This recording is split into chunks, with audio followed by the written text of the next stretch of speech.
Yo, what's up, positivity community? You already know who it is. Jacob Spain, back at it. It's my 2-week sobriety journey update, letting y'all know I love y'all. I want to get right to the point with it today. I'm 14 days in, 14 minus 365. Fuck, I suck at math. 351 more days to go. So, you know, I got the bandana of destiny. I'm sitting in the green chair of destiny. You already know. More importantly, I want to tell y'all about my dream experience I had.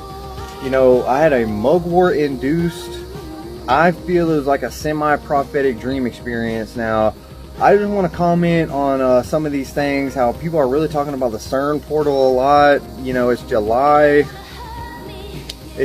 whatever, but people are really talking about July 5th, the CERN portal is going to be opened up or something like that. You know, it's going to be like something crazy is going to happen July 5th. And I just think it's crazy that me and my whole family, we didn't plan this, but we all stopped smoking together. My mom and my dad quit smoking cigarettes at the same time that I quit smoking weed, and we did not even coordinate it together. Pretty much the people that are closest to me all cut their bad habits on the same day, not even communicating with each other.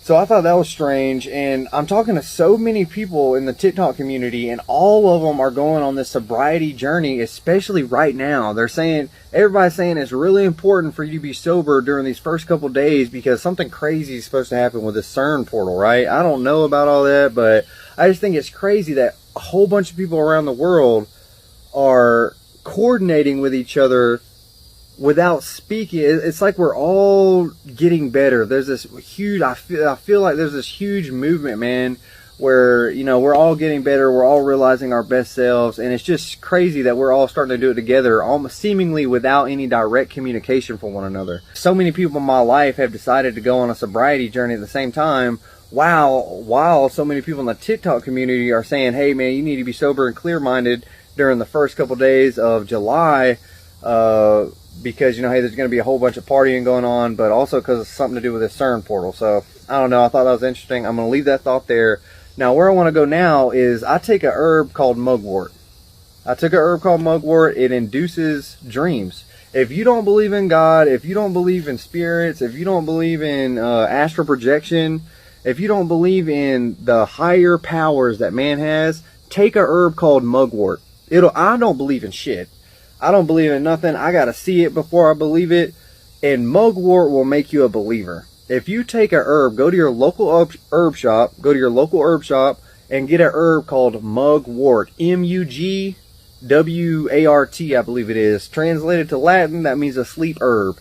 And what mugwort does is it regulates your circadian rhythm, which is your natural rhythm from when you go to sleep, when you eat, when you do your things. You operate off your circadian rhythm, the natural rhythm that you step in with life. And mugwort will regulate that, but more importantly, mugwort will help you remember your dreams, y'all. And every time I take mugwort, I have a crazy dream experience. So I want to tell y'all about my 2-week sobriety mugwort dream experience. I had 2 that I remember. I dreamed all last night crazy shit, and I just can't recall them. I had so many crazy dreams that just rattled me to my being, and I just can't remember all of them. But I forced myself when I woke up this morning to remember 2. And the first dream that I had that was just very emotionally impactful. Have you ever woke up from a dream and you just feel different? Like, this dream just affected me emotionally. This first dream that I remembered, it was like, you know, I'm on the sobriety community, and it was like I was a fly on the wall for this party. All these dudes got drunk as fuck over this weekend. It's almost like this wasn't a dream. It was almost like this was really happening in real life, and I was dreaming, and somehow like I spiritually astrally projected like to this place, and I was like a fly on the wall for this event. And it was like I was looking at a real event. I see all these dudes over this weekend, it's July 4th weekend, and it's like I'm a fly on the wall looking at all these dudes, and they just got drunk the night before. They just got smashed, wasted, hammered, and they're all laid out in pallets on their best buddy's floor. And I'm a fly on the wall, and I'm looking at them. They're all just like, yeah, it's the next day after their party. They got drunk and high and all this stuff. It's the next day after they partied, and they're all talking like, yeah, dude, we turned up July 4th weekend, fucking YOLO, dude. And like, everybody's like, fucking turn up, we got so wasted, you know, all this shit. And so that's what they're saying to each other. But in this dream, I can hear their thoughts. And each one of them, once they're done saying to each other, yeah, we got wasted, we turned up y'all, they go back and I hear their inner monologue, and each one of them says in their own different way, damn, I wish I wouldn't have done that. Damn, I feel like shit today. Each one of them felt like shit that next day and actually regretted drinking. Though they didn't say it to one another, in this dream, I saw that what they were saying to one another, how they were like, yeah, they were so happy they turned up, was actually the opposite of how they felt within themselves. And that they actually regretted getting drunk that weekend and felt awful the next day. And so I'm a fly on the wall witnessing this, and I hear a voice to my left. I believe in angels and stuff. It's almost like an angelic being was standing to my left, holding me by the collar. Like I'm a fly on the wall witnessing this, and I'm like a fly on the wall, and I'm drunk spiritually, like barely able to see this. And it's like an angel just holding me by the collar, just holding. The angel says, aren't you glad you're not them? Aren't you glad you're not there? And I say, yes. So this dream was basically, I think this dream was showing me a real life event that happened over this July 4th weekend. It could have not been. It could have just been a symbolic dream because I'm on the sobriety journey. You know, I understand that.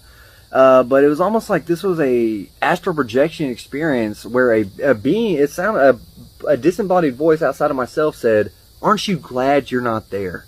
And I said, yes, I'm very glad that I'm not there. That I'm not on the floor of my buddy's house hungover and regretting that I, you know, drank and that I failed my sobriety journey. So yes, so I felt like that was like some type of providential dream showing me how there was people over this July 4th weekend that did get drunk, that did get wasted, and they may have said like, yeah, we turned up, we had an awesome time, but they regretted it on the inside. So that was the first dream. Now this dream, if you made it this far, this is where it gets kind of spiritually weird. I start taking mugwort. I have like angelic, demonic, spiritual dreams. So if you don't believe, take mugwort. It'll make you a believer. It made me a believer. When I take mugwort, eventually you don't even have to take it, but when I'm sober, I usually don't have to take it, but I'm just inducing it on myself because it's interesting. Now this second dream that I had was very strange, and I'll try to explain it to you. We're in a church, me and at least 12 other people in their 20s, and it's all shadow.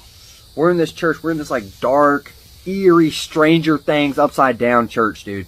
Like this evil church, me and 12 people.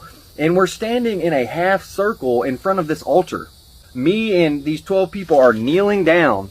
Me and 12 people are in front of this altar kneeling down with our heads down out of fear. Me and these 12 people are kneeling in a half circle in front of this church altar. And we're all kneeling and keeping our head down out of fear. And I'm like, what the fuck are we doing? It's like I'm the new guy here or something. And I'm looking around, I see these other 12 people kneel down in this half circle in front of this altar, and I look at the altar of the church, it's like all shadow and nothing's there. It's like me and 12 other people are kneeling down, bowed, and worshiping nothing. It's like me and these 12 people are kneeled down, praying and bowing and worshiping, and I look up at the altar where a cross or a picture of Jesus should be, and nothing's there. The leader, who I assume is she's a beautiful young lady, 26 years, 20 in her late 20s or something. She strikes me as the leader of this group, and I'm like the new guy. And she looks at me, and she gets up and she walks right in front of the altar, and she very shyingly, she gives a very shying gesture and looks at me and says pretty much with her mind, she says with her body language, don't say anything and don't disrespect anybody while you're here. This lady is basically telling me to just stay there, stay bowed, and shut up. These people are telling me don't say nothing. You know, we're in this dark, eerie, mysterious church. We're all kneeled before. We're in a half circle surrounding this altar and kneeling out of fear, and nothing's there. But it's like you can sense, but something is there. You don't see anything, but it's like there's a spiritual, unseen presence there.